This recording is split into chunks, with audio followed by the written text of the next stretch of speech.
and we'll go from current slide. Okay, let me make just one brief announcement.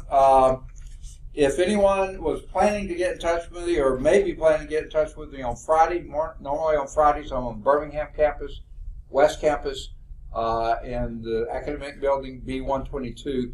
Not going to be there this Friday. I guess I didn't tell y'all this. Okay, I have a mild form of leukemia, so I have to have infusions about once a quarter or something like that, and that's coming up this Friday. So won't be on campus at all on Friday.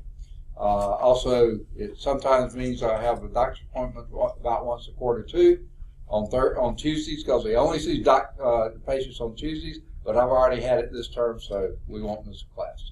So, and by the way, it's Tuesday mornings too, so it wouldn't bother y'all anyway. But anyway, I won't be on campus Friday. Okay. Now, next. Okay, what are we going to be doing today? Well, we're going to start with finishing the lab. Okay, we got all the measurements taken, if I'm not mistaken. Is anyone here who did not get a copy of the lab on last Thursday? Okay. What's that? Okay. So, yeah, because I think we had everybody here, but the last two on the roll, they're not here today either. Okay. All right. Now, on the lab, okay, just wanted to remind you that we started doing the data sheets, which are at the back, okay, and then your questions are at the front, so don't forget to turn back and do the questions, so that everybody gets your circles and ratios, diameters, circumferences, that's with the string, and then the ratios. Okay, is anyone still working on the ratios of circumference to diameter? Everybody got those numbers already? Just someone give me a ballpark of what you got that number. Just any one of them, doesn't have to be all of them, just a ballpark. What do you want to know? The ratio of circumference to diameter in the first data table on page 23. So, second. 3.2 would be a very reasonable type number. If you have anything like 0.3, not a reasonable number, okay? You divided wrong. So that number should, on data table 2.1 on page 23, top of the page, the ratio of circumference to diameter of any one of those 9 should be something on the order of 3 point something another. Okay? Yeah, something around the low 3s. If you got anything less than that or way more than that, let me check your data. All right. So everybody calculated all those ratios, all 9 of them. Did you add them together and take the average? Yes. Okay. And then did you calculate your experimental error? Yes. Yes. Okay. Everybody got that? Okay. So data table 2.1 should be totally filled out. Okay. Data table 2.2 also on page 23. The surface areas, the volumes, and the ratios. Okay? Everybody got all those, right? Now, just give me a, yes. On the large cube, Yeah. I have some numbers that look funny now. I don't know if I've got it, because we didn't do the large cube. No, I'm just kidding. Okay. Okay. That's okay. All right. It just looked funny, but then I went by it. Well, they're growing, but That much? yeah, because the Okay. yeah. Large cube. 18.7.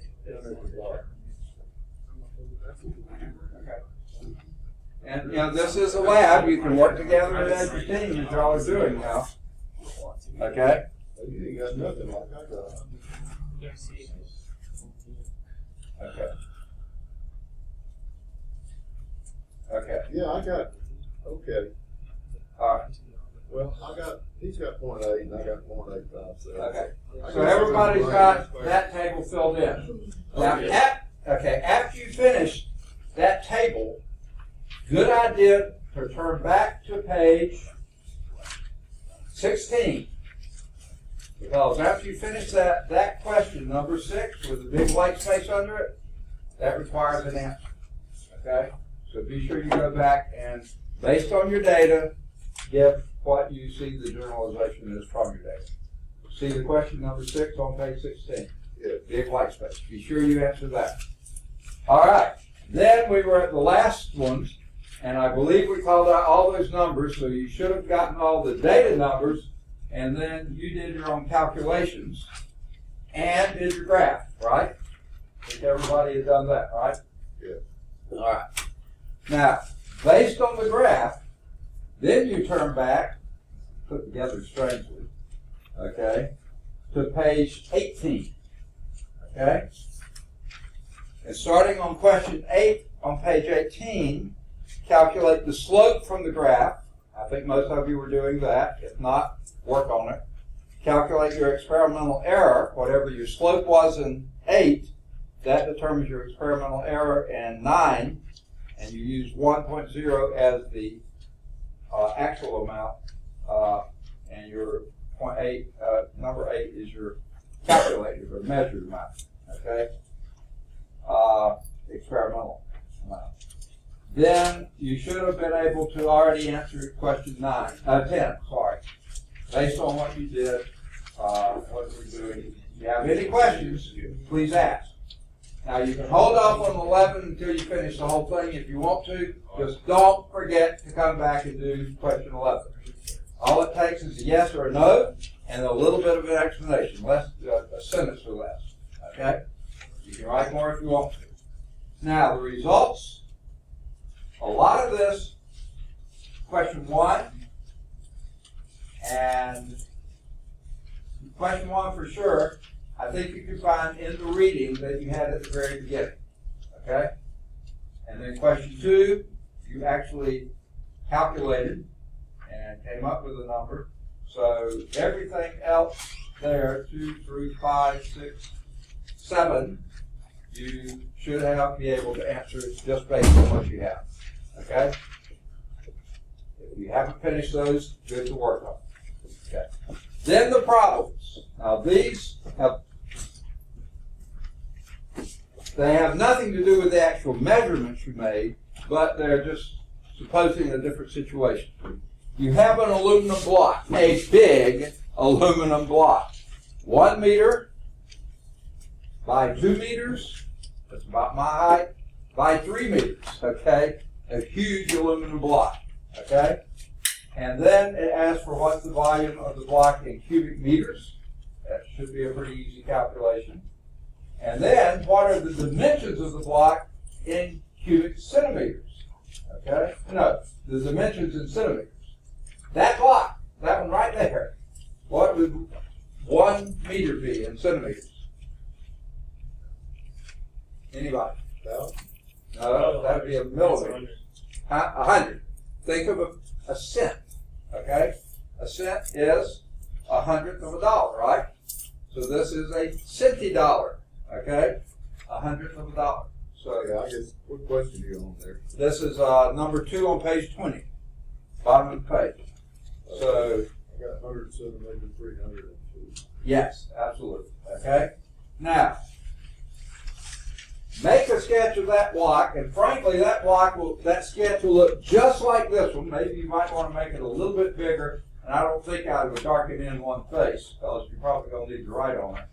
But make it, and it should look very similar to that, but this time you put the dimensions that you wrote down in number 2, you write those dimensions in centimeters, not meters. Okay? And then you indicate on this what the area of each of those faces are.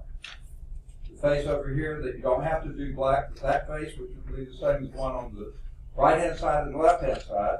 The top and bottom should be the same dimensions, and front and back should be the same. So all you have to do is put one side, one front, one back, or whatever. Okay? So put the dimensions, the area of each face, indicate which face you're talking about, and its area in square centimeters, not in centimeters, not in cubic centimeters. Dimension of the area in square centimeters. Then calculate the volume of the block in cubic centimeters. You did it on the first page, or on page 20, in cubic meters. Now do it in cubic centimeters. I'll tell you, it's going to be a big number, okay? A really big number. Now, what is the mass of the block in grams? Well, the mass of the block over here, they gave in kilograms. 1.62 times 10 to the 4th kilograms. Pretty massive. If you get it in grams, it's a huge, much bigger number by a power of 3. Huh? 162 times 10 to the... grams. Okay, yeah, but 162 times 10 to the... When you go with a smaller unit, you wind up with a bigger number. I just multiplied 270. Is that wrong? Okay. That's the mass of aluminum. No, that's the density of one. Okay? Ah. Yeah. It's that number, but you're multiplying by a much bigger coefficient. Exponent. Okay? If you have questions, ask. But work among yourselves, and I'll be glad to do it. To answer questions. Mass of the block. In grams, not in kilograms. That's in kilograms, you write it in grams. Yeah. Okay, and then the ratio of the mass to volume, grams per cubic centimeter in an aluminum, for the aluminum block, and then number 7 you should be able to answer. Okay, Well, actually, and then when you finish all that, be sure you go back and answer number 11 on page 18, unless you've already answered. Okay? I was thinking density. I should have been reading mass. Yeah, okay. So, everybody got what you need to do. And again, you don't have to do it individually. You can work in groups. Maybe someone's going in the wrong direction. Help them out and get them straightened out, or ask me, or whatever. Okay. Now let's try to get this wrapped up in a fairly short amount of time. Y'all think you can do it in 15 minutes? Give it a shot. And let me know. I don't want y'all just sitting around doing nothing. If everybody's finished, please let me know, and we'll do it. I'll be glad to answer any questions you may have. Okay. Okay. Proceed.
Yes, sir.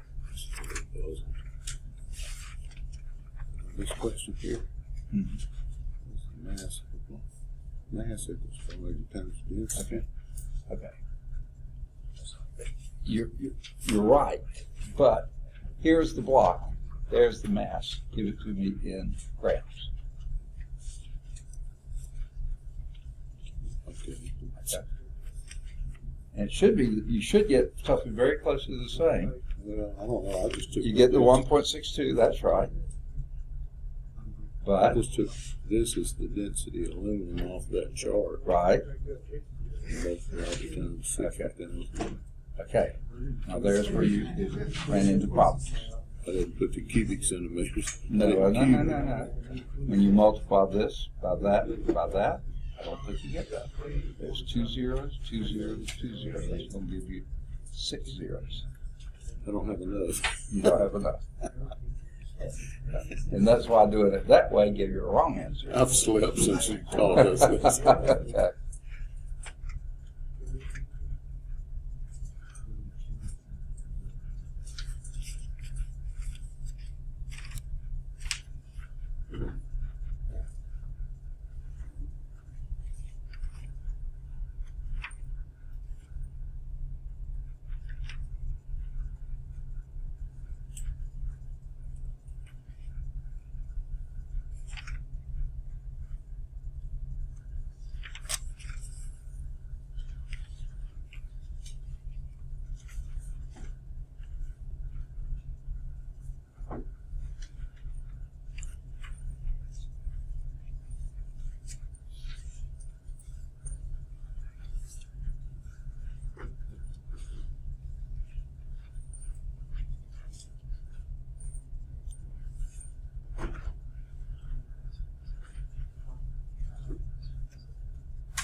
Oh, it's real good at that. Oh, he's real good at getting to it. She's honest.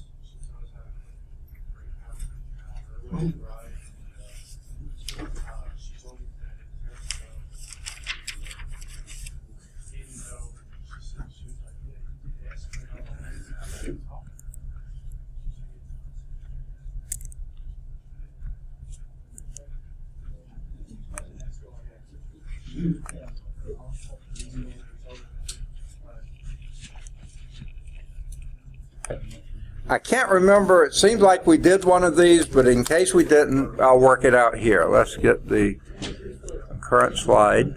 Okay. Now, this has nothing to do with this slide, okay? But I just wanted to show you how you work a problem like number 5. You are given that the mass, excuse me, okay? Excuse me. Excuse me. Okay. Excuse me. Excuse me. Okay. There was a question, and I'm going to show you how to should work this question. Now, this is Lab 1, question 5. Okay, question 5 on page 21. Okay, right here. Okay. Now, on page 20, you were told the mass is equal to 1.62 times 10 to the 4th kilograms. On page 21, you were asked, what is the mass of the block in grams? So what you need to do is multiply this, wish I had more room, by a conversion factor, okay? And we're going to get an answer in grams, okay? Now, did we do one like this in class? I'll show you how to convert units. Yes? Okay. All right. This block here, 2 lines here, this was for numbers, that's for units. Always put the units in their place. You're going from kilograms to grams, so what unit do you put where? Deal with the units first. What unit do you put on top, which unit on the bottom? 50-50 checks, huh? They're all masses. The units, kilogram or gram. Which you put on top, which you put on bottom? Which way? Place. Okay, if you put okay, listen up. If you put kilograms on top and grams on the bottom, you multiply those together, you get kilograms squared per gram. Ooh, that's not what we want. We want grams. So obviously that's not what we should do. You see? Say again? Gram over 1. Okay, grams on top, is that what you said? Yeah. Okay, and kilograms on the bottom. Okay, now you see the kilograms will cancel out, and that leaves you grams right where you want it. Make sense? Okay, once you get the units in their place, then match numbers with units. How many grams in a kilogram or how many kilograms in a gram? Grams in Which way? Say again? Grams in kilogram. Say again? Grams in a kilogram. Okay, which? 1,000. 1,000 grams in 1 kilogram. Very good. Now, since that's in scientific notation, rather than multiplying by 1,000, you could write that as 10 to the what power? 3. Third power, exactly. Now, when you're multiplying numbers, okay, the 1.62 comes down, just like it is, 1.62. Okay, but when you're multiplying the bases, okay, 10 to the 4th times 10 to the 3rd, keep the base, that's times 10, and what do you do with the exponents? Subtract. That would be if you were dividing. Multiplying, you add. So that would be that 1.62 times 10 to the 7th grams. Does that make sense? Okay, think of it this way. You're going from a big unit, now that's a big number to begin with, but a big unit to a smaller unit, so therefore the number has to get considerably bigger, okay? And since that's a ratio of 10 to the 3rd, the number, the exponent, goes up by 3. Because when you go from big unit to smaller unit, you go from a smaller number to a bigger number. Because it's all equal. Does that make sense? Okay. All right. Anybody else have any questions? Can we go on and get started again? All right. So, number 6. say again. Number 6. Number 6. Okay. Well, number 5 gave you a mass, right? Okay. Number 4 gave you a volume, right? 600. Say again. The bottom is 600. Okay, what do you think? Okay. Let's go to the block. Okay. See if I can approximate it.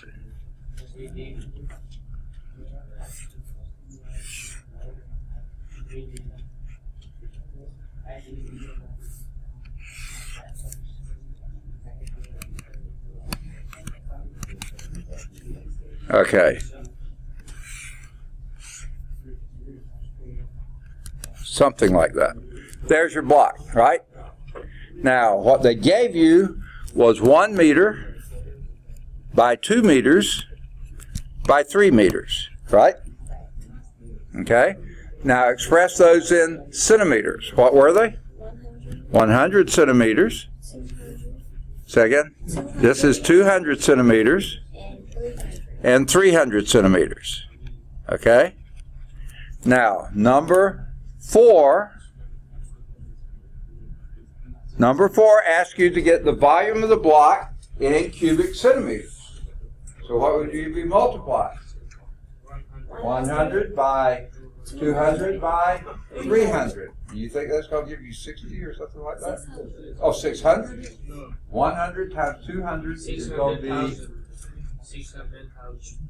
Oh, yeah. Because you have to multiply all those numbers. Do it on your calculator if needed. 100 times 200 times 300.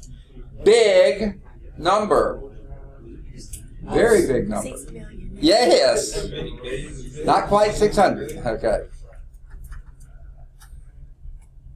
And then you divide your mass by your volume. That was your volume. All right. Making sense? All right. All right to go on and get started then. Yay or nay? Yes. On chapter 2. Go for it. Okay. Because this was just giving you time to catch up on Lab 1 because not everybody was able to finish Lab 1 in class last time. So I wanted you to... Yeah. I can't hear.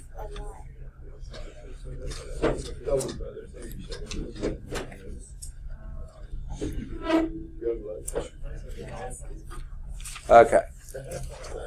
It all worked out. Yeah. All right. Now, I'm going to erase this from the slide unless anyone needs it any longer. Anybody? Okay. Now, try to get your labs into me, the first lab, into me by Thursday if possible, but Tuesday if you need an extra weekend to work on it. Okay? If you finish with it now, you can turn it in now if you'd like. Okay, question? Right, I saw that. Okay, thanks. Thank you. Okay.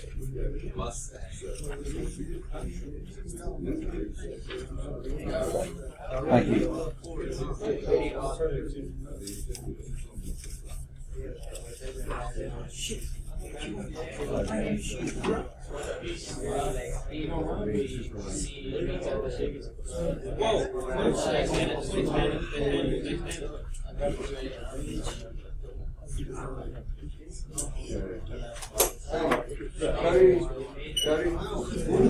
Cody? Which one's Cody? Okay. What's your last name? Nick. Huh? Nick. Oh, NICK. Okay. All right. That's what it looked like, but I never had called it. Okay.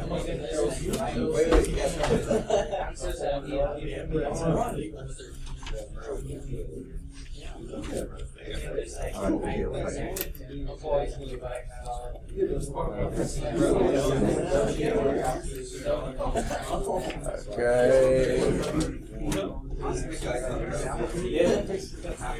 All right. Now, let's talk about how we're going to proceed from here. I know that somebody has come in since they're called rolls, so I have to update the rolls. Zachary's come in. Anyone else come in since they're called rolls? Okay.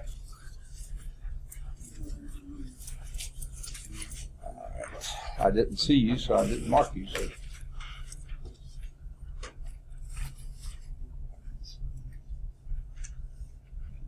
Okay. So what we're going to do now, we're in chapter 2, and we're going to continue in chapter 2. I think the example at the top of page, second column on page 28 is where we, I think, left off. So we're going to pick up from there, continue in chapter 2, and then when it gets to be have to readjust. I think 5 o'clock. It gets to be 5 o'clock. We stop in chapter 2, go to the lab, and do the first lab for chapter 2. Okay?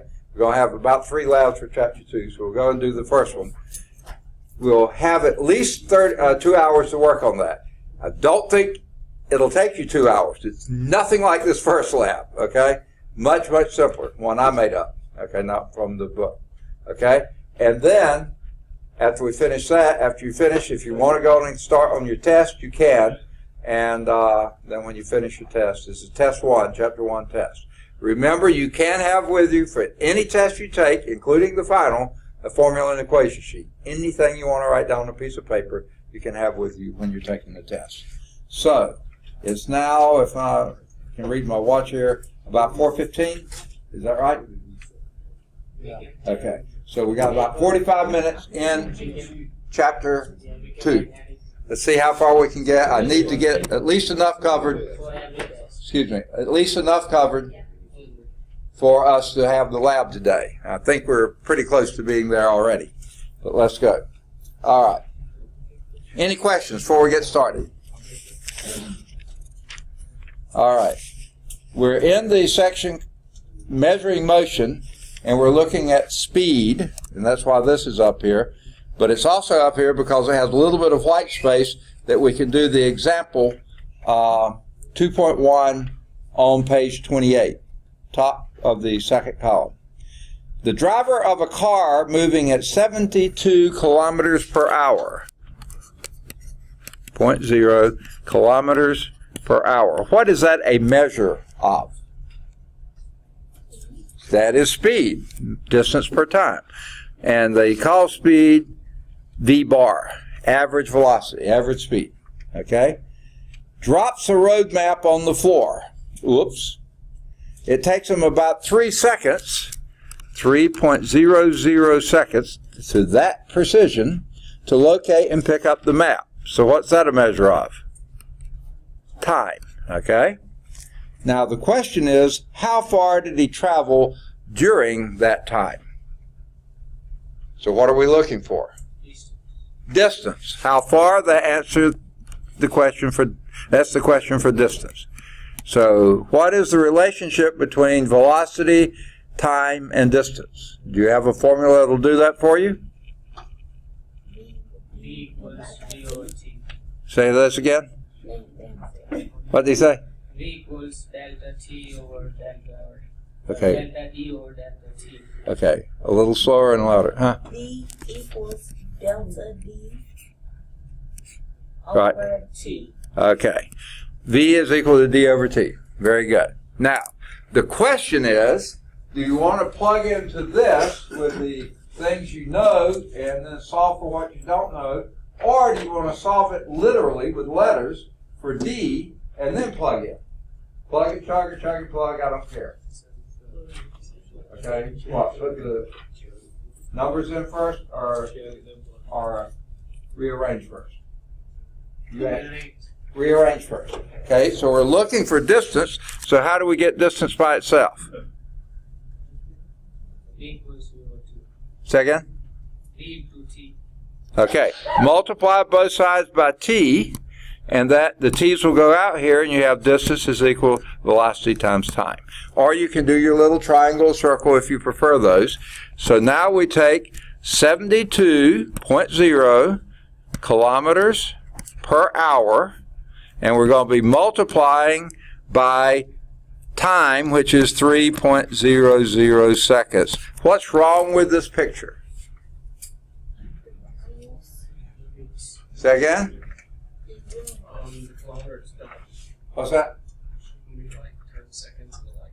Oh, yeah, we can't use one unit of time here and a different unit here. We need to get this into, if we do kilometers per second, that's going to be a very, very, very small number. About meters. Let's go to meters per second. So that's going to be our first step. We're not quite ready to enter our formula yet. So let's erase this for right now and go off to the side here and do just like what we were doing before. We have, let's do it right here. Yeah, we don't have room. Right here. 72.0 kilometers per hour. Now we're going to need to multiply by at least 2, possibly 3 conversion factors. It depends on how much you know. Okay? And try to get it into meters per second. Okay? Now, what is one thing? Okay? You want to start with the kilometers and meters, or want to start with the hours and seconds? I don't care much. Okay, let's do. How are we going to get from kilometers to meters? Let's deal with those first. Which unit goes where? Always put the units in their place. Which unit goes where? Kilometers where? Kilometer on bottom. Yeah, kilometers on bottom. Meters on top. And how many meters in a kilometer or kilometers in a meter? 1,000 meters. 1,000 meters is 1 kilometer. Kilo means 1,000, okay? So that wipes out the kilometers. Now we got meters on top. Okay. Excuse me, you said that's 1,000? Those are time signs. I know, but I meant right there on the number. That's 1,000. Okay. Yeah, 1,000 meters is 1 kilometer. Okay? Now, I don't know if y'all can go directly from hours to second. You might want to, someone mentioned minutes. You want to go to minutes first? Yay or nay? Okay? So, if we're going to minutes, hours and minutes, what goes where? Always put the units in their place. A little louder. Minute on top, second on bottom. Say that again. Second on top, minute on bottom. Hours on top, minutes on bottom. Is that what you said? I don't hear well, sorry. Is that what you said? No, let's make minute on top, hour on bottom. Okay, if you did that, then you'd have minute per hour squared. Okay, so you see how this will work? Okay, now match the numbers with the units. How many hours in a minute or how many minutes in an hour? 60 Which? minutes an hour. All right, 60 minutes is 1 hour. Very good. And now the hours are gone. Well, we still need to get from minutes to seconds, right? And what will that involve? Which unit goes where? Minute up, second down. Second? Minute up, second. Minutes on top and seconds on the bottom. Okay? And notice I have to put MIN for minutes because I couldn't put M because that's meters, so MIN is minute. And how many minutes in a second or seconds in a minute? 60 what? 60 seconds is 1 minute. The minute go out. Okay, and here's what we do, folks. We multiply our numerators and divide by our denominators. So I think you can probably do it in your head. 72,000 divided by 3,600, right? When you multiply these two together, you get 3600. So 72,000 divided by 3,600. Now that's not too hard of a thing to do. I can wipe out 2 zeros just like that. Gone. And 36 will go into 72 twice, and you got other zeros, so that's 20. So that's 20 meters per second. You can do it on the calculator, but that slows you down. But, you know, you can use a calculator. It's perfectly fine. Everybody see that? So 72 kilometers per hour is the same as 20 meters per second.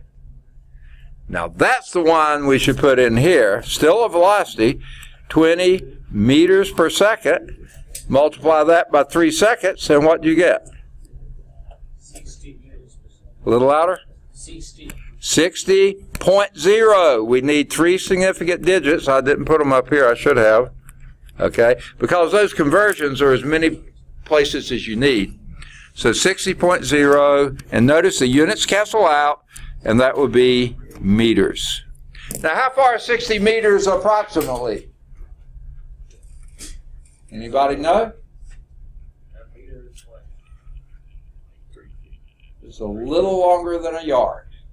So this would be about 65, 70 yards on a football field.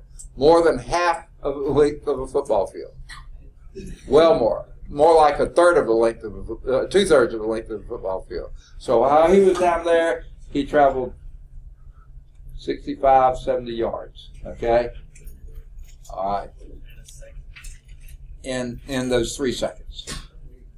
Yeah, because 72 kilometers per hour is moving along fairly well. It's not super all that fast. That's maybe about 45 miles per hour, but you still traveled 2/3 of a football field in length, just picking up the map. Anything could have run in front of you in that time, in that distance, and you missed it completely. Since you said football field, I started thinking like a human, and I was like, wait, that No, this is a vehicle. Okay? Yeah, always ask yourself, does the answer make sense? But this is the driver of a car, and it's 60.0 meters. Very good. All right, ready for example 2.2. Can I go on and erase this one? Yes. Okay. Everybody got it? Excuse me. Okay? Oh, I got one random question. Yeah. Can we just add put formulas on our little sheet, or can we put like? You can put anything you want to on that piece of paper. Huh? I can put like a definition of something. A what? A definition. Oh, absolutely. Anything you want to put on that piece of paper. Our definitions on our test? I'm sure there's something that would probably require you to know a definition on the test. I don't know if there's actually define this word. No, there's nothing like that, but you'll need to know some definitions to do it.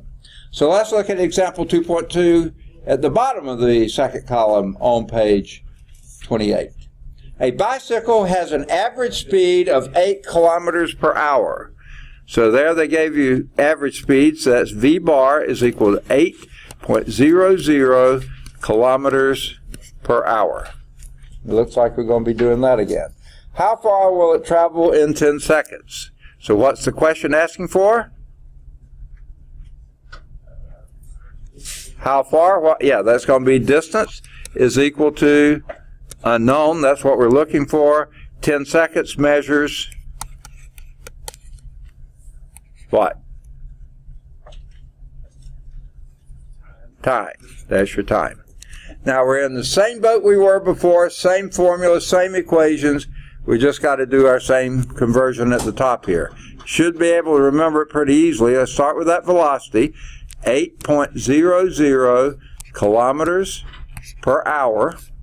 We multiply that by a couple conversion factors, 3 maybe, to give us meters per second. Okay, remember what they were and where they go? How to do them? What unit goes where? Meters on top, kilometers on bottom. And what match the numbers with the units? 1,000 meters is 1 kilometer. Next. Hours on top. Minutes on the bottom. Match the numbers with the units. 1 hour is 60 minutes. Okay. Okay, this is going to take out our kilometers. This is going to take out our hours. Okay. So now what do we need? What on top, what on bottom? Minutes on top. Seconds on the bottom. How many minutes in a second or seconds in a minute? 60. Say again? 60 which? Seconds is 1 minute. Okay, the conversion's just like before, just different numbers. Now our numerator is 8,000. Okay, and that will be, and the minutes went out, 8,000 meters in 3,600 seconds. Okay?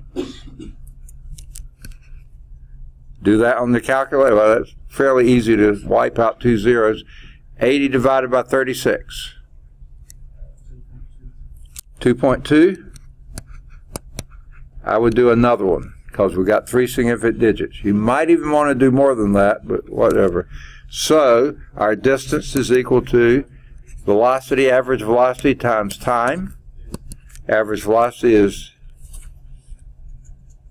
2.22 meters per second. Okay, times time of 10.0 seconds, and that gives you how far? 22.2 meters, because the seconds cancel out basically. So 22.2 meters, which is about 25 meters, a quarter of a football field. But of course you're going 10 seconds now. The last time was only 3, and you're going considerably slower. Okay, see how to work those. All right, do your conversion. You can't multiply any number with any other numbers if the units don't match. Got to get units that match. Okay. Any questions on speed? This is how fast you're going speed, okay? Now, I think we wrap that up. The next, where we're going now on page 29 is velocity. Now, how does velocity differ from speed?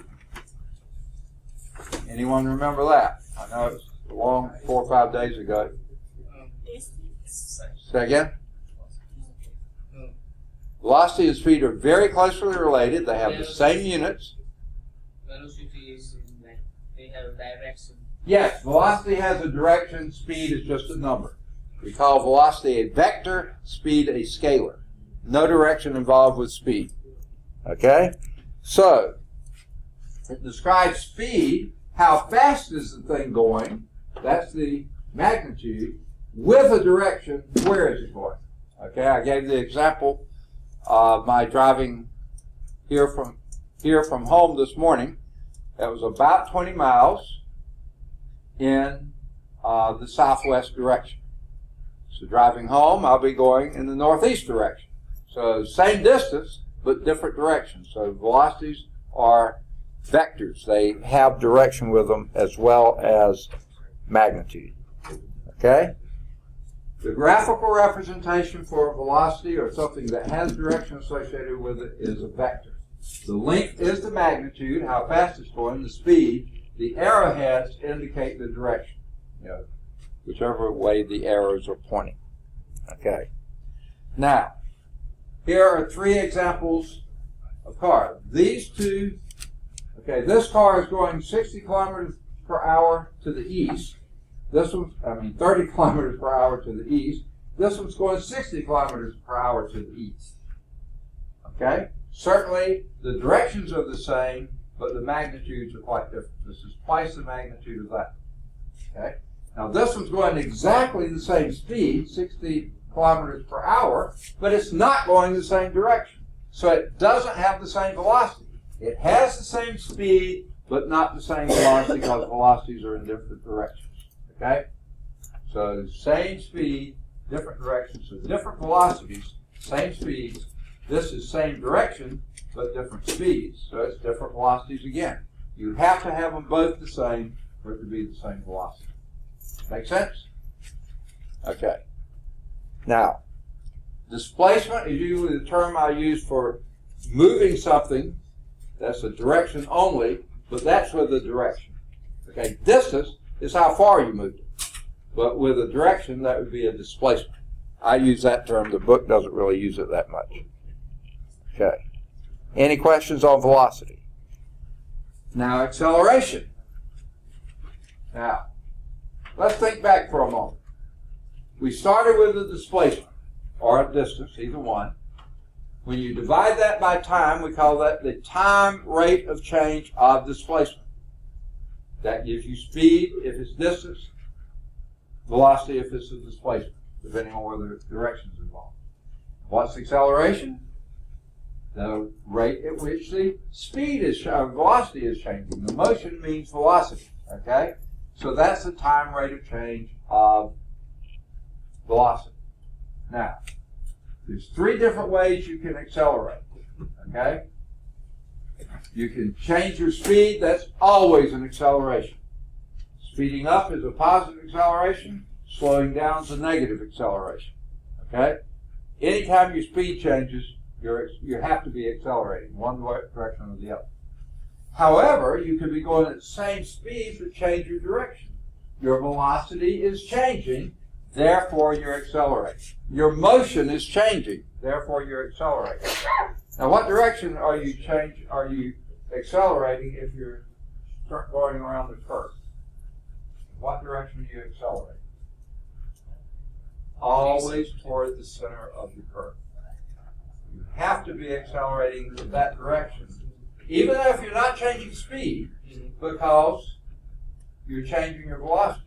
The initial velocity was here, final velocity was there. Vector addition puts the change of velocity in that direction, which is toward the center of the curve.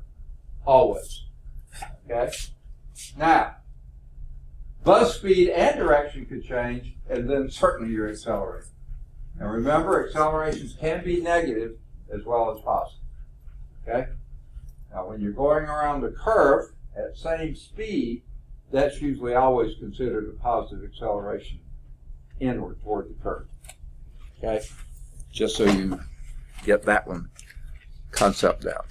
So here again is an illustration of that. If you're moving from 30 miles per hour to 60 miles per hour, that's certainly an acceleration because your speed is changing. Okay? You have to be accelerating. But also, if you're going from 60 miles per hour down to 30 miles per hour, that's a negative acceleration. Okay? Your speed is again changing, so you're accelerating in the opposite direction.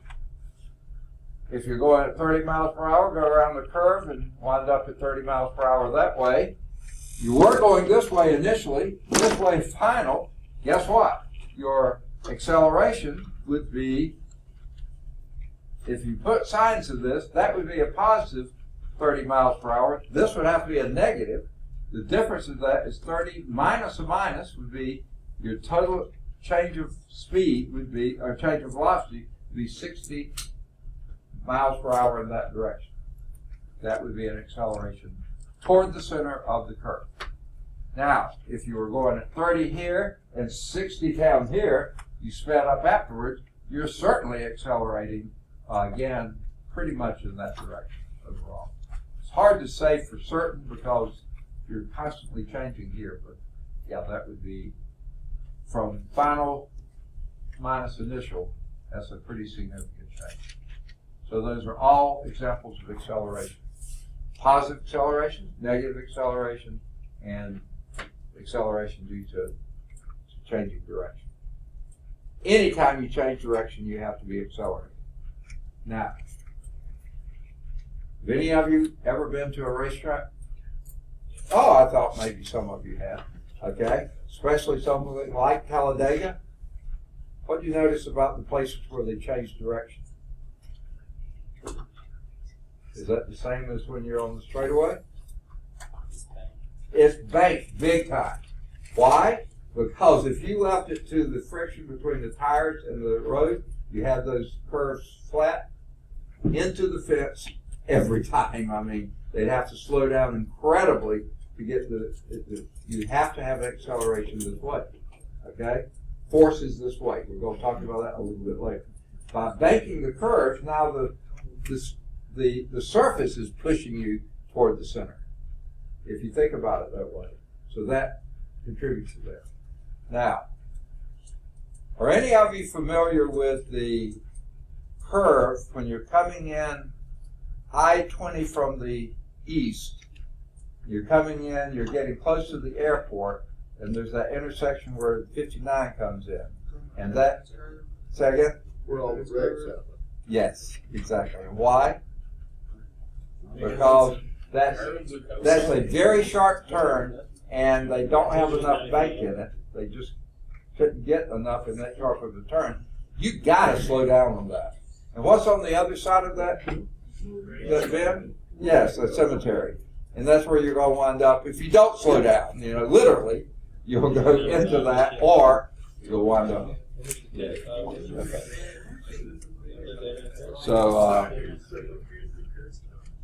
you have to have an acceleration. We'll know more about that in just a little while. Okay? That's acceleration. Now, excuse me.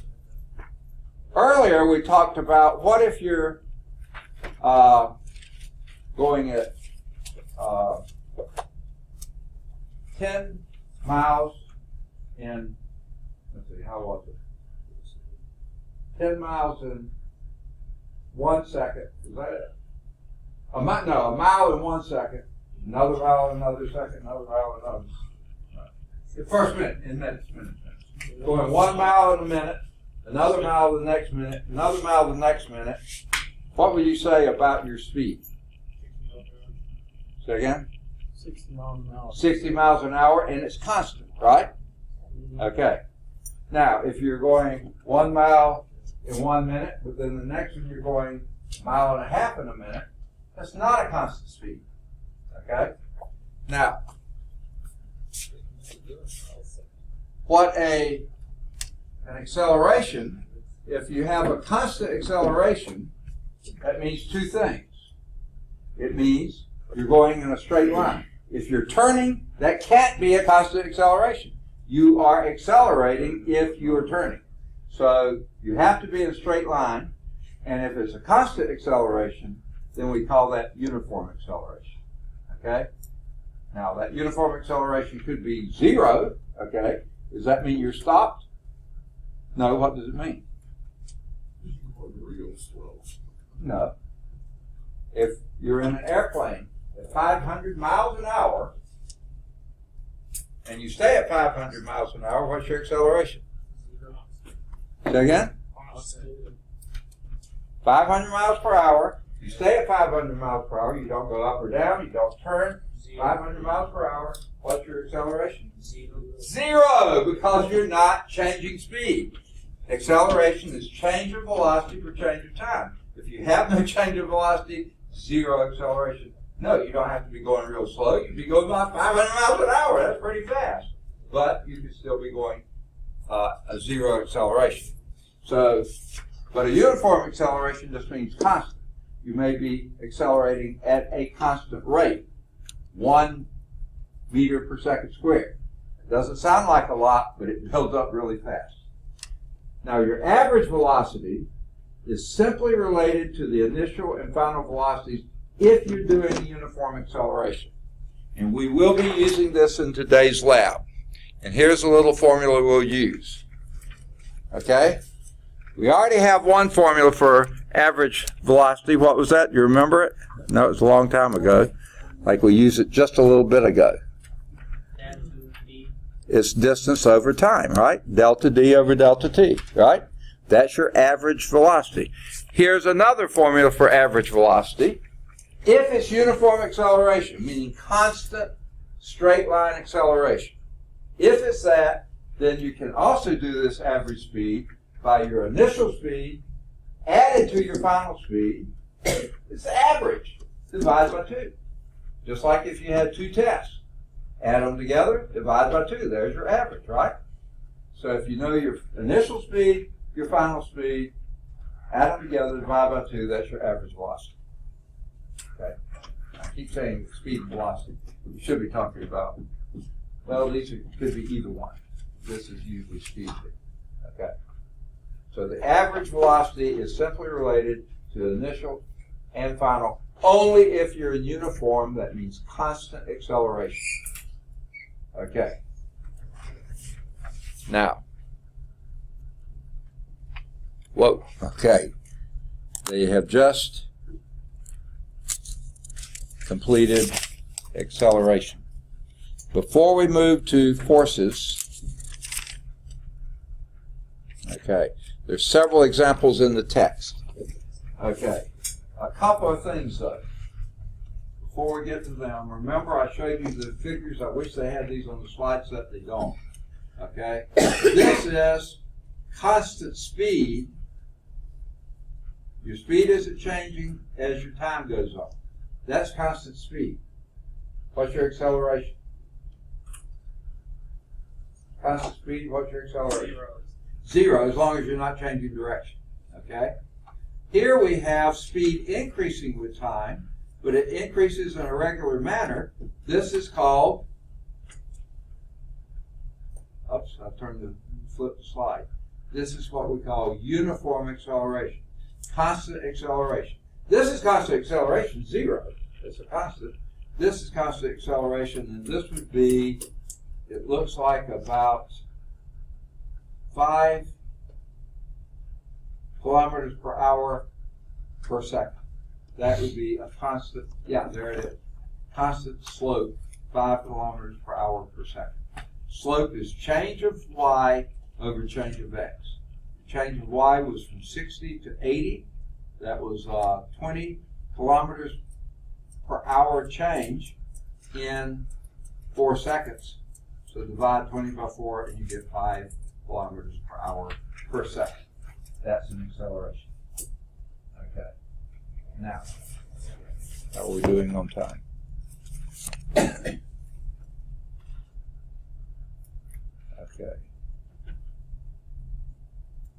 Yeah.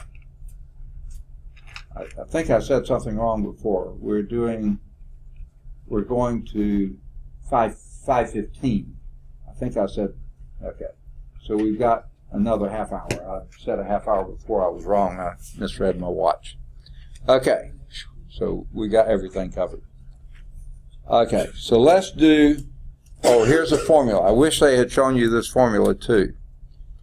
At the bottom of page 30, first column and page 30, actually they had it before, there it is, on page 29, okay? They give you a couple more formulas.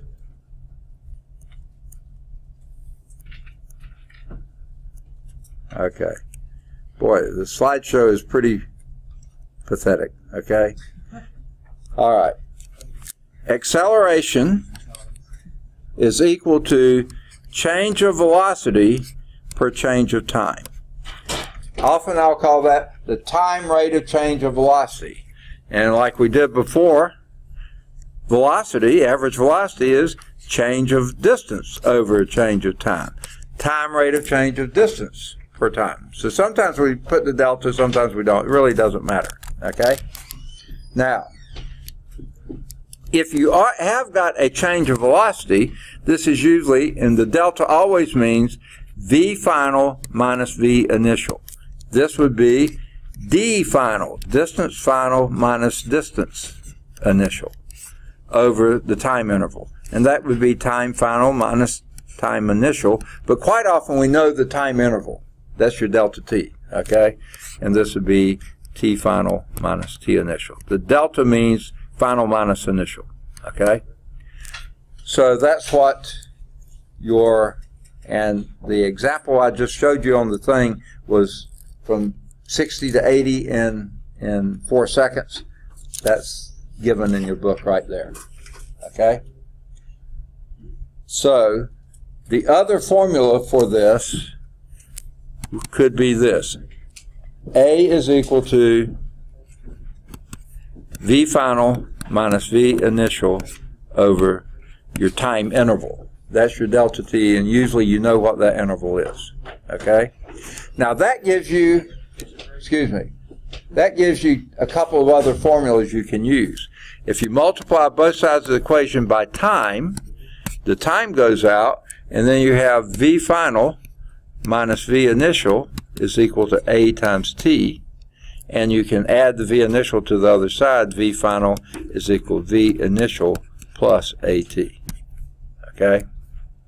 So there are several formulas you can use, mix and match, move them around. You'll use some of all of those over time. Okay? Now, can I erase those? Okay. So those are the equations that are in your book? Some of them are in the book, some of them I added to. But yeah, they're all in the book somewhere. Okay? For instance, most of them are anyway. The last one I wrote is at the top of page 30 on the right-hand side. They put the AT in front of the VI, but it's still there. And equation 2.2 at the bottom of the first column is this one right here. Okay? So they're all somewhere, or most of them somewhere in the book. You can find them there somewhere. Okay. All right, to erase these? Okay. Now, let's do example 2.3. A bicycle moves from rest. Okay, let me... Okay. A bicycle moves from rest. What do you think that means? From rest. Say again? From being parked or From being what? parked? Oh, parked. Okay, yeah, yeah. So what would you say its velocity is if it's at rest? Zero. Zero. So that would be the initial velocity. So if it's moving from rest, that indicates V and I call it initial, okay, V initial is equal to 0, okay? Some books and some places they'll call it V, yeah, and the book uses VI also. I like that better. V0, sometimes that the 0 looks like an O, and you can think of it as V original. That would be okay, but VI, V initial, that's pretty clear, okay? So a bicycle moves from rest to 5 meters per second. What do you reckon that is?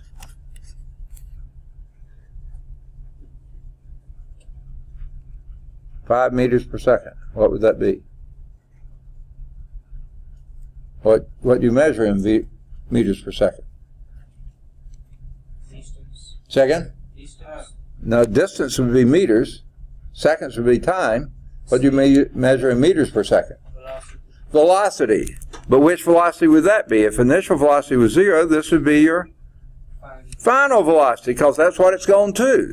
That would be 5 meters per second. Okay? In 5 seconds. What do you reckon that is? That's your time interval. So the t is equal to 5 seconds. Okay? What is the acceleration?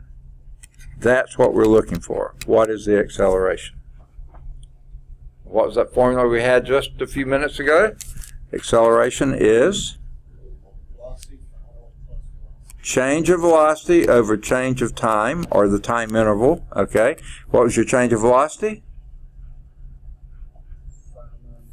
5 is your final. I'm going to write it down. I started to write it down. You gave me a number. Changed my mind. I'm going to change back. Okay. V final minus V initial over the time interval.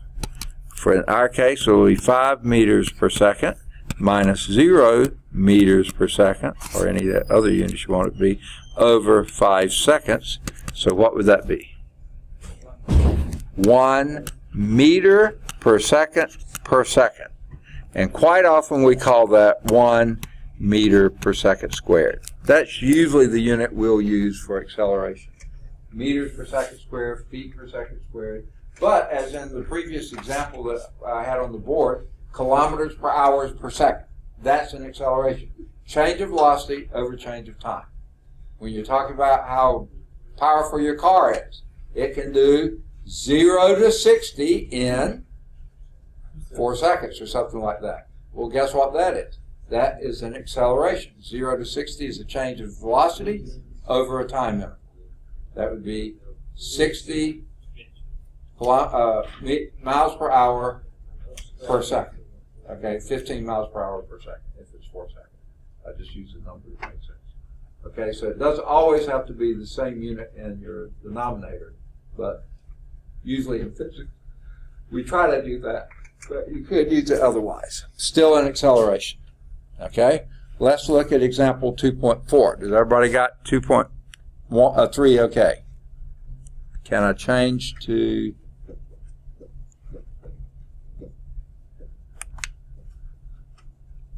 this?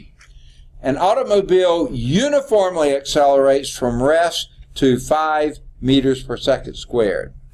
Now, what is rest again? Now, this is talking about acceleration now. Acceleration from rest would be, that would still be an initial velocity of 0. Okay, that's what rest means. Doesn't say anything about the acceleration, but it's from rest. Now, I think you can assume that's also a 0 acceleration, but they're not talking about that. It accelerates uniformly, uniformly accelerates from rest to 5 meters per second squared. That's your acceleration. Okay? For 6 seconds. And that, of course, is your time interval. I don't know what I was starting to write there, but it looks bizarre. Okay. Okay. That's your time interval, delta t. Okay? What is the final velocity in meters per second? So this is going to be a slightly different formula. What formula would you like to use? We got at rest, indicates initial velocity is 0. Acceleration, 5 meters per second squared. And the time interval is 6 seconds. We're looking for final velocity. That's the unknown here. You recall a formula we had that would relate those. If not, you can go with the formula we just used.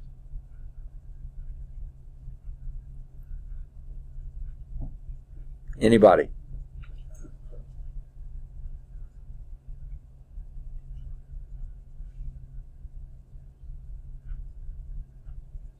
What's that? Okay. What formula did we use for acceleration just a little bit ago? VF minus VI over your T. Change of velocity per change of time, that's your acceleration. Time rate of change of velocity. Now, if this is the thing we're looking for, do you want to isolate that first? We did that earlier. And then plug in the numbers, or you want to plug in numbers now and then isolate? It doesn't really matter. It's usually easier, I think, to do the letters, but a lot of people don't like messing with letters. So let's do it like we did before. First, multiply both sides by time. That wipes out the denominator there. You get VF minus VI is equal to AT. Look familiar? Okay. And then add your initial velocity to both sides. And you get VF is equal to V initial plus acceleration times time. But what's your V initial? 0. So you just have acceleration, 5 meters per second squared, that's what they told you here, times your time interval, which was 6 seconds. So what's your velocity, the final velocity? 30 meters per second. Okay, so you see the second cancels one of those out, and that would be what? 30 meters per second. Now, remember just a little while ago, we did 72 kilometers per hour was 20 meters per second. So if you're going 30 meters per second, you're moving. I mean, yeah, moving pretty fast. I'm sorry. Is that supposed to be 5 seconds? I mean, 5 minutes. Okay. This is your acceleration. The initial velocity was 0. I know, but right there. Right here. Yeah. Okay, it's 5 meters per second squared. That's your acceleration. 5 meters per second squared. Times 6 seconds. That's your time. It was 6 seconds. Okay? And then when you multiply together, the seconds, this second here cancels one of those. This is per second squared. So So it cancels one of them out, and that leaves 1 second. I'm sorry. So that means that's second and second. Okay. Per second squared is a second times a second. So here's just 1 second. One of these cancels one of those out, and it leaves you 30 meters per second. Your units are your friends. Keep up with them. Okay? And that's a good unit for a final velocity, 30 meters per second.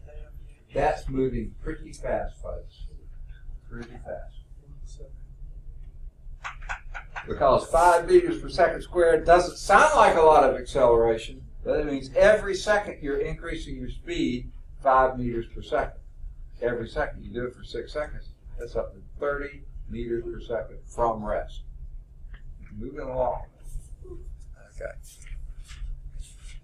Now, and that's what they got.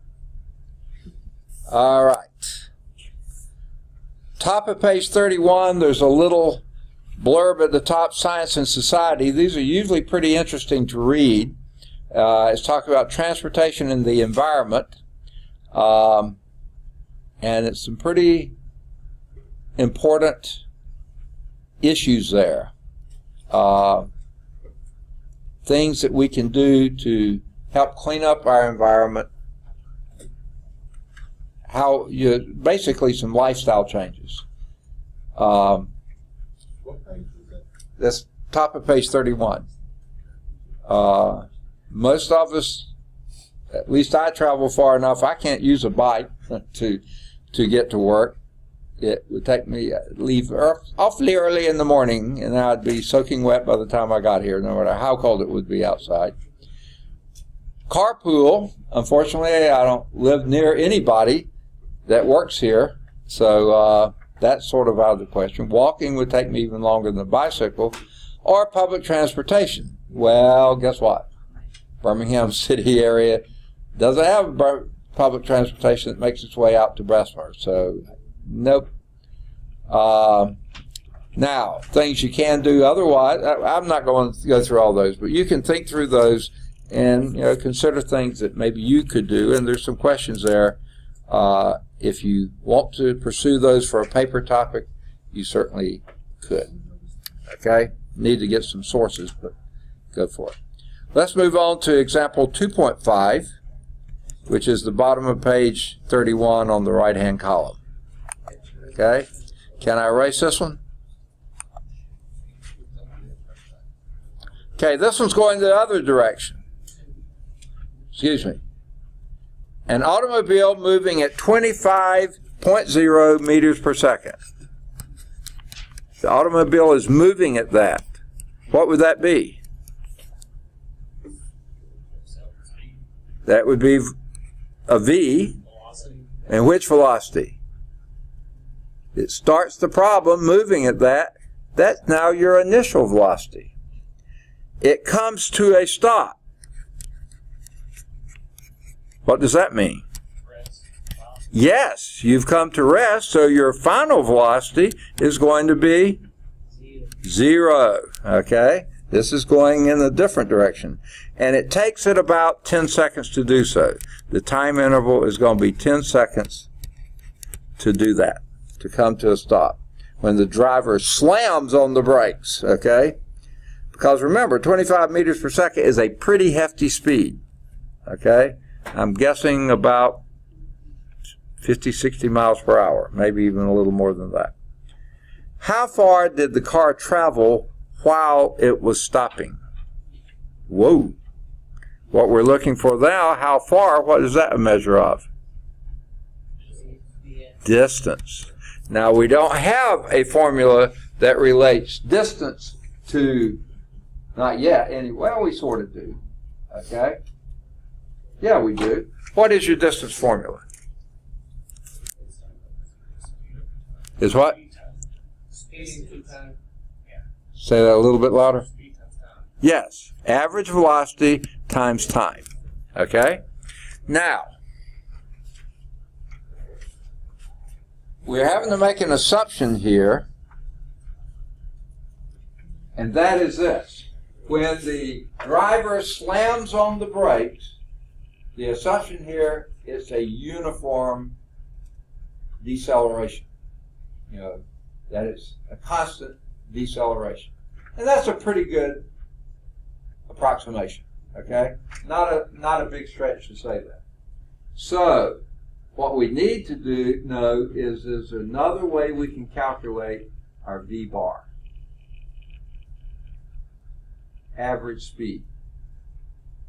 Because if we knew average speed, we already have a time we can determine distance. Remember a formula I put up not long ago? In fact, let's see, it's going to be right here. What's your average speed?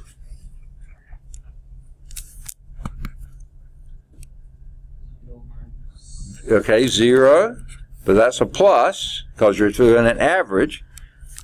25.0 meters per second divided by 2, average speed would be 12.5 meters per second. Now we can take that and plug it in here, 12.5 meters per second, and multiply that by our 10.0 seconds. What does that give us? 125 meters. That's how far he travels when he slams on brakes going at 25 meters per second. How far does it take him to stop? 125 meters. That's a football field would be less than 100 meters. when you do the two end zones, you're still maybe about 120 meters, 20 yards. That's still less than this. That's on beyond from end zone to end zone. That's sort of from the fence to one end zone. That's quite a distance. Slamming on brakes at 25 meters per second. That's why, folks, you don't tailgate at high speeds. There's just no way you're going to stop if something were to happen. Like a deer comes running across the interstate. Hang it up, Jack. Okay?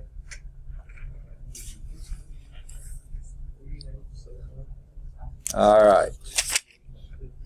They get 125 meters. Perfect. Let's do example 2.6. I'm glad I read before I erased. What is the deceleration of the automobile in this example? So, what is acceleration again? Can you remind me? Say again? Yeah, change in velocity over the change in time. What's your change of velocity in this case? 0 minus 25.0. Always final minus initial, meters per second. And how long did it take? 10.0 seconds. So that would be a negative 2.50 meters per second squared. Because you have meters per second here divided by another second, that's meters per second squared. So negative 2.50 meters per second squared. That's a pretty good acceleration, or in this case a deceleration because it's negative. So your brakes are doing their job. It's going to take you that longer than a football field to come to a stop. Okay? Good deal. Not a good deal if something ran in front of you. Okay. Now, okay, to move on. Okay. All right, got about 10 minutes left.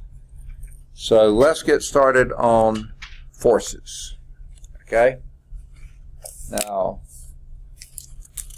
this book is put together rather strangely. Well, it's okay. All right. We'll have plenty of time to cover all we need before our next lab. They talk about forces here, and then they move into horizontal motion, which does mention forces, so I guess they had to mention them. Then they do falling objects, which of course are influenced by forces as well. And then they do compound motion, which really, I mean, there's a little bit of force there, but it's more motion. And then we get into laws of motion, which basically deal with forces. So it's kind of mixed up here, but let's go on and hit forces. Okay? Now, a little bit of historic background here, or historical background. First, we had good old Aristotle. Now, he was maybe about 200 years BC before Christ, so this is way back there. Okay? And he was the premier thinker of his age. In fact, many considered him to be the premier thinker, period. Okay? And he thought through issues, and he thought pretty well, but he was off on a little bit. For instance, he said that heavier objects fall faster than lighter objects. Now that sounds reasonable, doesn't it? Right? Okay? Now, here's a couple of pieces of paper, and I have no reason to think that they don't have about the same weight, right? So they should fall about the same speed, wouldn't you say? Approximately. Yeah, just about the same, right? So, two objects, same weight, fall about the same speed. Aristotle seems to be right, wasn't he? All right?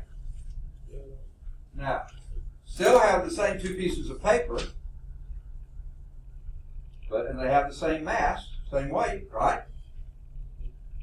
What you think? Whoa, nowhere close.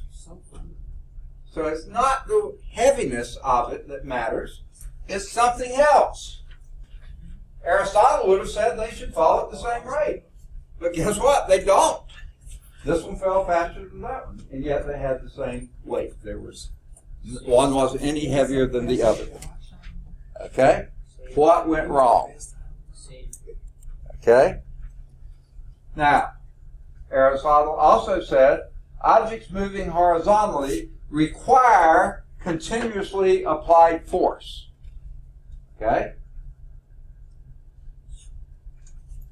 Okay. Now, if this table here was moving horizontally, yeah, I'm having to pull it the whole way. Because I stop pulling it, it stopped moving, right? But let's just imagine this was a perfectly slick ice floor, okay, ice rink. Just been whatever, Zamboni, or whatever, perfectly slick, okay? And those were perfectly slick feet on the bottom of it. I could do this and it would probably just keep on moving for quite a ways. Okay? Same table, same mass, same everything, but you change your surfaces and I don't need continuously applied force if it was a slick, icy surface there, would I? Okay? So again, Aristotle, good thought, but not quite there. He relied on thinking alone. He just observed nature and said, yeah, heavier objects fall faster. Yeah. So now, actually, one of the early times when I taught this course, or a course like this, back then I used to be able to get into a stairwell that went under the third floor part of the building, and I could go up to the third floor, and there was a window up there, and I could go and drop, and I did this. I had a 1 gram mass and a 1,000 gram mass.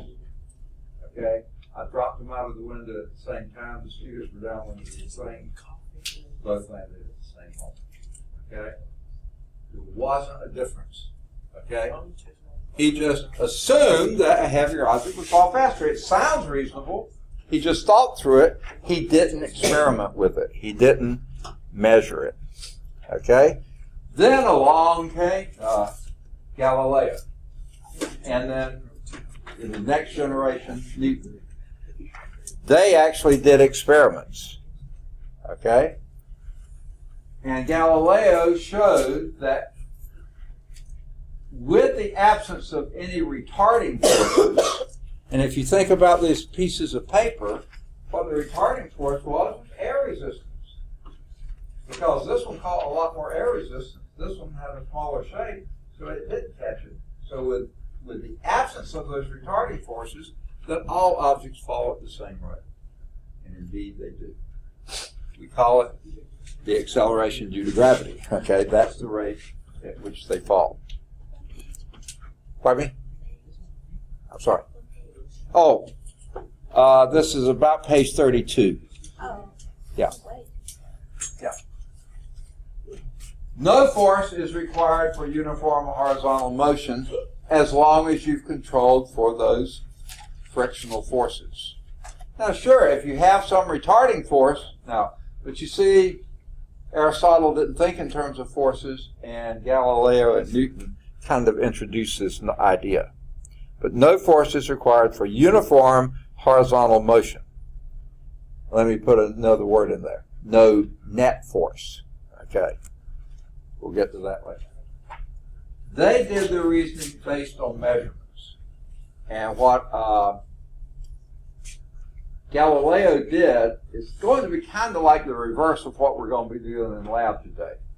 What he did was measure the force required if he rolled the ball up an inclined plane, it was going to slow down. And if he decreased the amount of incline, it would go further every time. When you got the horizontal, it just basically kept on rolling. Now, sure, it is going to come to a stop at some point, but that's because of friction. Okay? And rolling friction is very small, but he did it, and so did Newton, based on measurement, not just on thinking. So there's the historical background. So what is a force? I can remember when I was in the 9th grade of high school, I had our football coach as a physical science teacher. His name was Hooley Huber. Hooley Huber. Okay. Quite a name, isn't it? He was either on the throwing end or the receiving end of the longest pass in Rose Bowl history. He played at Alabama. He was considerably before Bear Bryant, okay? But they won the Rose Bowl. That's when they got to go to Rose Bowl too. He was a tough old knot, okay? And I can't remember him saying, but he talked just like Bear Bryant. He'd say, a fourth is a push or a pull, you know, and you believed him, you know, so, and that's exactly what we say, a push or a pull. That's a pretty good description of what a force is. Not just any old push or pull, but a push or a pull capable of changing an object's state of motion. Capable of changing an object's state of motion. What did we say its state of motion was? Another word for that? Change of velocity. Changing an object's state of motion means changing its velocity. And if you change its velocity, what have you done? What is a change of velocity? We just did it. An acceleration. If you have an acceleration, you have a force. If you have no acceleration, you have no net forces. Okay? Now,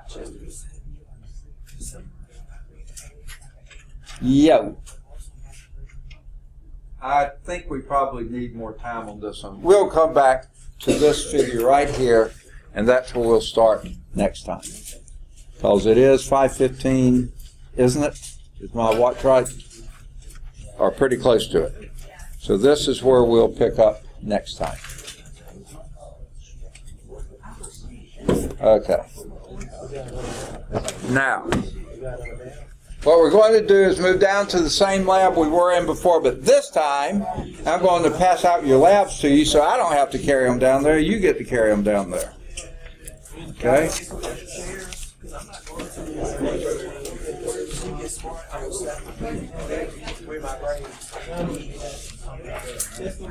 Somewhere here I've got them. Okay, now let me do a little bit of apology here. The copier has been out since last Friday. So the secretary, when I sent her I left the things to be copied, she said the toner's out. We've ordered it for a long time. Every day we think it's going to come in. Hasn't come in yet. So I had about 3 of these left over from the last time I taught the course. So 3 of you get 2 pages, okay? The rest of you, for some reason, she said, do you have it on a file, you know, that you could send? Well, I didn't have it from physical science. I did it for my physics class. It's the same lab. I made the same thing. I just changed the title, but I just had that. So yours is 1 page. So that's going to be a little bit of a pain in the neck.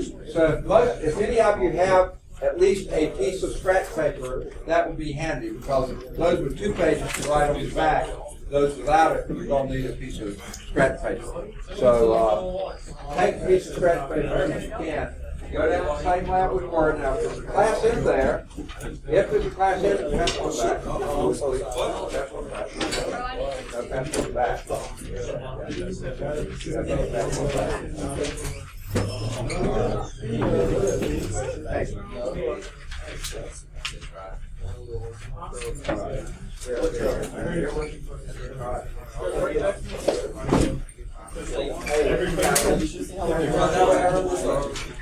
Oh, we got some more. Okay,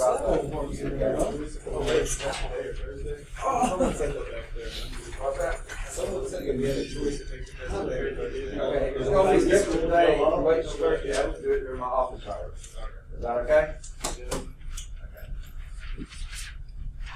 Did you get one? Okay.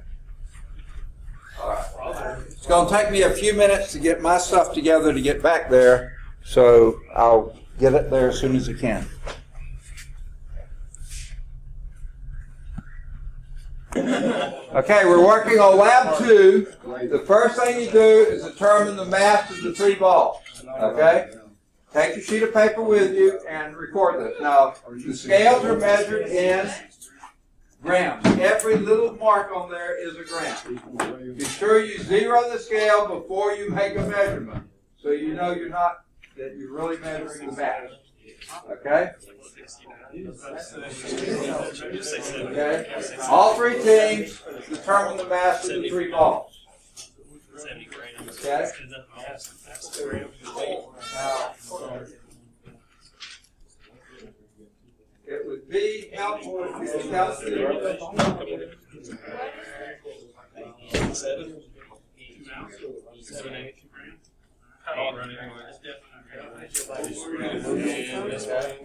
It shouldn't take too long, so every person doesn't need to determine the mass. The whole team needs to determine the mass. So if your team's doing it, you need to be recording it. Everybody record that. I don't want 24 people taking 3 measurements each. I want you doing it as a team. Well, y'all know that teamwork makes 70.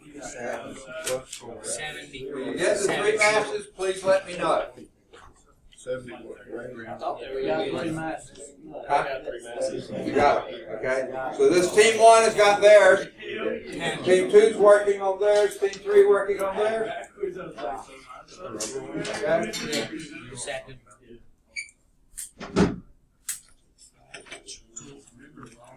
The masses are measured in grams. Okay. Yeah.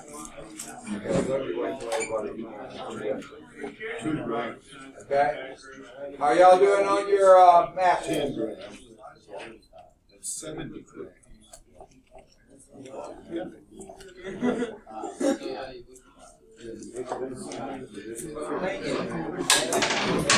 got the numbers, bro? You got the numbers? Everybody got the 3 masses? Okay? Listen up then. Each team has a meter stick.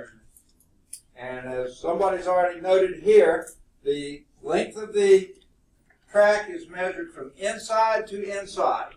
Okay? So measure that to the nearest 1/10 of a centimeter. Inside to inside. You all 3 got meter sticks? In the track. Okay? Flip it over. Wait. What is it?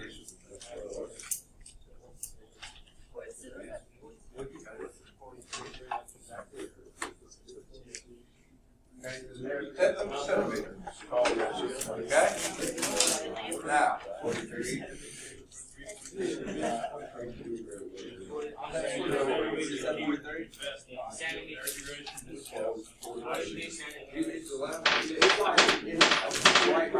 right.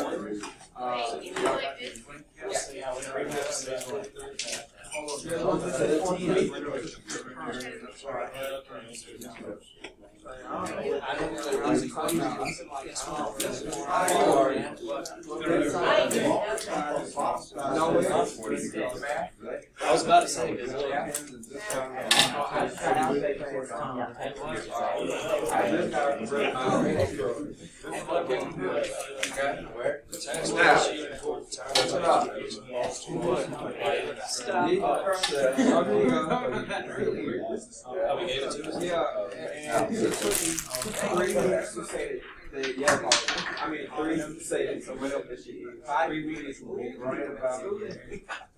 It's the long part of the body. When you move up, then the body will get 10, 15, 20.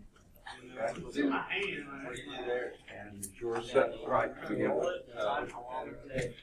Okay, no, it isn't. Okay, and what you do is put this at side 3, and that would be where the bottom is, the longer edge is side 3. Okay, and then move it up. Okay, now listen up on how to do the time. People, listen up to how to do the times. All right, I'm going to go with the middle group here because everybody should be able to see. Okay. Now here are the stopwatches. They're cheap. Be kind to them. Okay? The start-stop is at 2 o'clock. Start, stop. that was 1.09 seconds. That's what you read there. The big number is the second, and then the little number is the hundredths of a second after that. 1.09 seconds. To reset it, go to 10 o'clock, and that sets it back to 0. Now, one of the stopwatches, the very first digit looks like it doesn't look like a 0. It is, but you're never going to get that far, okay? Now, all right, I'm going to show you how to do this measurement. The same person holding it, now y'all can rotate around, but the same person releasing the ball should be the one with the stopwatch. Okay? So it would be start, stop, read the measurement. You got to do it on your own. Okay? So the same person. Now you can rotate around and have different people do it, but somebody recording this. Now, I want you to record, is everybody listening? Yes, sir. You record 3 measurements at each elevation for each ball. You don't have to average them. Throw out the high and the low and keep the middle. Now, sometimes these stopwatches don't start or stop when you want them to. So if one of your times way off from what the other 2 are, do that one again until you get 3 times that are relatively close. And at that, then throw out the high and the low and use the middle. Just a lot easier to do that. That's why we needed a piece of scratch paper at each station, so you can do it. Or one of the people with 2 pages with a blank on the back. So do your 3 measurements of each ball at each elevation, and you record that on the first blank column here that says time, because what you're measuring is time. Okay? So do your measurements, and then we'll go from there. Any questions? This is so bad. Okay, pretty simple, folks. But don't make assumptions. If you have any doubts, let me know. Did y'all not get to do your? Okay. Okay. Yuck, they've used my board.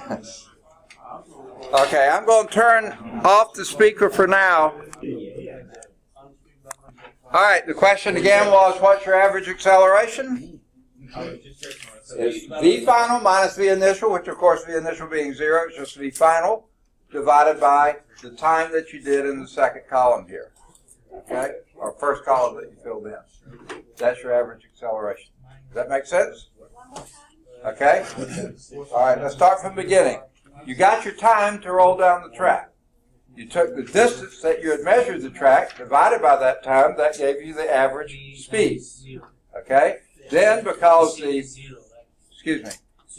the average speed is the average of the initial and final, that meant that meant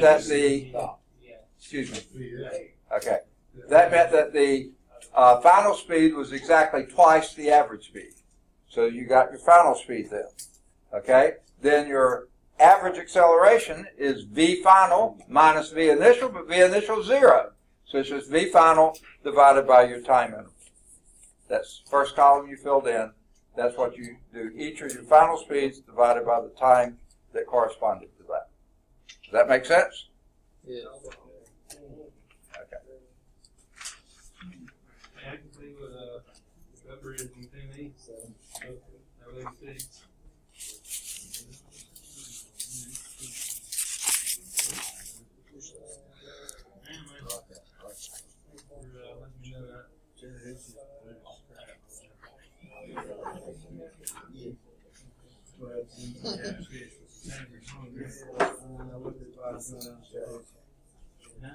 So we're really just taking this with 350 and 172.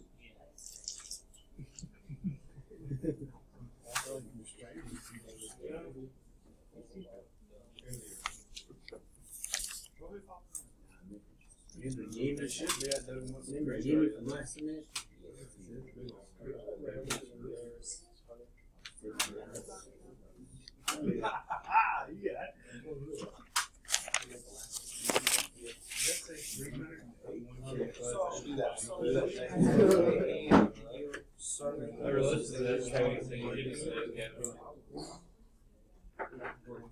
all one time.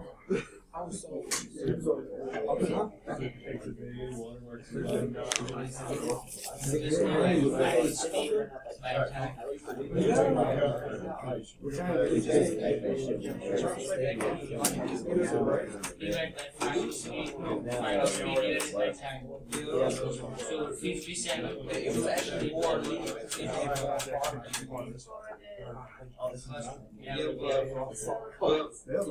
but my side was me. Yeah, but now you know about what you for real is something. I never said that. Not my monkey. It is as I used to be. This how they are just coming like an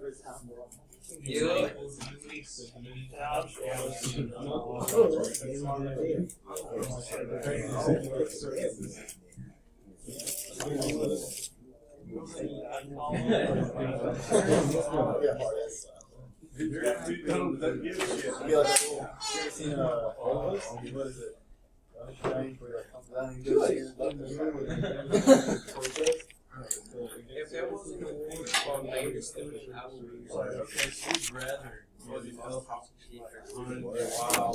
Like half of their bodies is like, you can't take it and sit there on the surface for like 3 seconds. Nobody else would research. Yeah.